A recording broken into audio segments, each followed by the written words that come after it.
Hello everyone, my name is Braden Chase and welcome to English Hackers podcast, right, that we're doing here.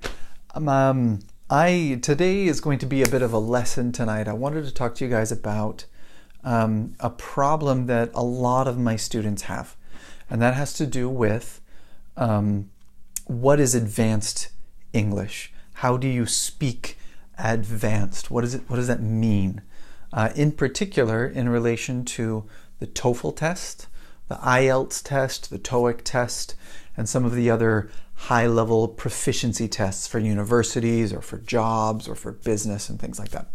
So what is that? Like, how does it work? So these tests, and in English proficiency, when we say advanced English, we are not talking about advanced grammar. We are not talking about really difficult verbs or really strange conjugations or anything like that. When we say advanced English, we are talking about a specific task or ability or function, a thing that you are trying to do with your English when you're talking to somebody. So, for example, a really simple task would be answering a question, like a memorized answer. So somebody asks me, Braden, what's your name? Simple question. My answer is always the same, Braden Chase. That's really, really simple task. Perfect, grammatically perfect, everything's fine, but that's not advanced English. That's really simple, okay? So an intermediate level thing might be something, if somebody asked me the question like, oh, Braden, tell me about your day, okay? Then I'd be like, oh, well, at 9 o'clock I wake up and then I take a shower and then I have breakfast and I go to work for a couple hours and I come home and then I do this and then I go to bed at night, okay? So that's kind of intermediate level language, okay? And a lot of language that we do is that intermediate level language. When we go to the store, that's intermediate language. When we go to the restaurant, that's intermediate language. When we watch movies, most movies are intermediate level movies. They're not advanced. That's a lot of my students have learned a bit of English from watching movies, which is great. You should do that. But it only gets you about this high. Okay, it only gets you to an intermediate, maybe intermediate mid. You just can't get very far just on movies. If you want to get into the university, if you want to get into a higher, position in your job or in your business, you need to speak better than that. But how? Like, how do we do that? Okay. So what is advanced level English? Advanced level English is description,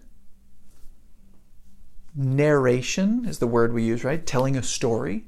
But telling a story in the past or in the present or in the future or maybe all three of them at the same time. Being able to give reasons and explanations and being able to talk about things outside of yourself. So talking about government problems, talking about the news, what's going on in the news. In a city that's nearby, these kinds of things have been happening. Okay.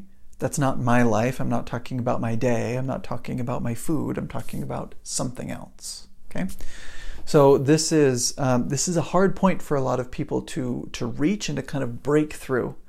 I remember I had a student a while ago, and she came to me and we were doing an interview and talking, and she had really high-level English, and I'd already spoken to her. I knew her in other situations. She was very, very capable, but I needed to do this official interview with her to get her official rating and her proficiency. So we're talking and we're going through these things, and I asked one of these more advanced questions, and I saw her kind of get a little bit uncomfortable and kind of back off and simplify her language. And I'm like, wait, I need you to go higher. I need you to be up here. I know you can do it. You just got to do it. So I asked another question, and she kind of got up there and then came back down again. And I'm like, no, try again. So, and I finally stopped the interview for a couple of seconds. And I'm like, I need you to actually talk at this level. This is why I'm asking these questions up here. And she goes, oh, well, I can do that. I'm like, okay, good, then do it. And she goes, okay.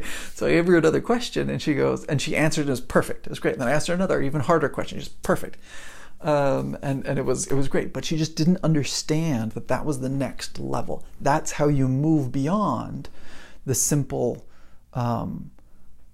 what would you like for dinner today, right? The simple languages, you have to move beyond those things into more complex tasks. So some of those complex tasks, an example would be describing a room or describe your house, okay? So if I'm going to describe my house, I can do that in simple language and say, oh, my house is brown and it has 3 bedrooms and a kitchen and the paint is blue. I don't know. Something simple, right? That's very basic. And it's perfect. It's grammatically perfect. There's nothing wrong or right about it. It's just, that's perfect. That's what it is. So if I move that into an advanced description, I would move and use a lot more words and a lot more detail. So I would talk about, okay, someone would ask me, please describe your house. I'd be like, oh, well, my house is made of stone. It's made of a particular type of stone called sandstone. It has 4 bedrooms and it has an attic. Notice how I'm using different vocabulary, right? It has an attic and it has a basement. Each room is painted a little bit differently. So there's one room that has kind of blue walls, another one that has kind of red walls. There's some wood lining around each one of the doors. The doors are actually pretty thick. It's solid wood. And it's kind of a dark home, though. We have to have a lot of lights inside the house so that we can see, because the house is very old, so it's very dark. And we need to have lights just everywhere so that we can feel happy inside of our home. You see how I've described, I give these feelings and I give this description and the details and stuff like that. And stuff like that, instead of just, it's big and it has a couple of rooms, okay? Another example would be telling stories. If somebody asked me a question like,